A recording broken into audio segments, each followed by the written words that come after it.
মমিন, জি sir. লাগেজের চাবি কোথায়? জি আমার কাছে। চাবি দাও।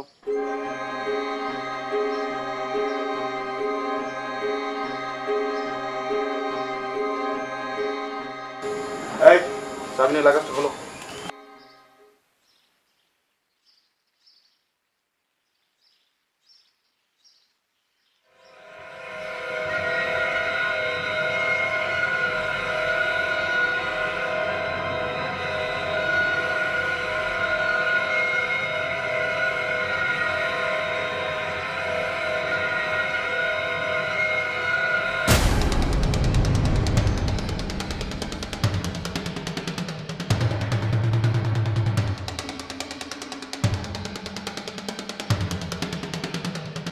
সার্ভিস নেই তো।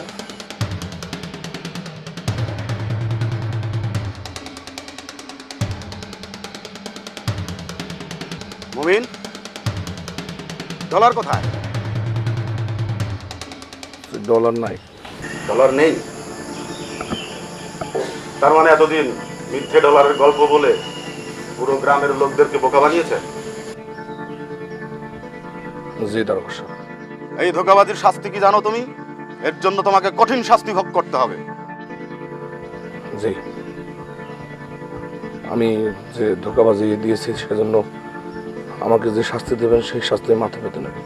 আমি কেন এই মানুষগুলোর সঙ্গে এরকম ধোঁকাবাজির খেলা খেলেছি সেটা একটাবার জন্য জানতে চাইবেন না? কেন বলো?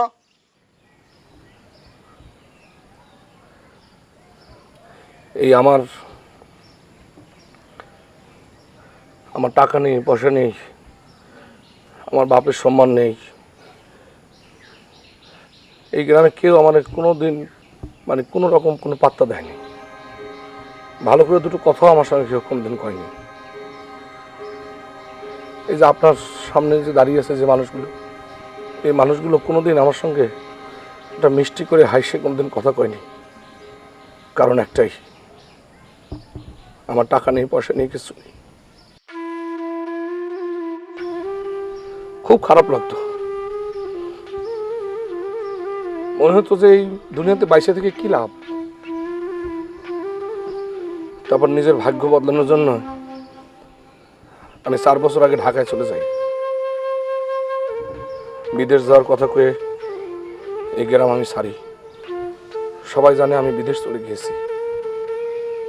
ঢাকায় গিয়ে আমি একটা ছোট্ট কারখানাতে চাকরি নিই। সেখানেও আমি আমার নিজের ভাগ্যটা বদলাতে পারিনি।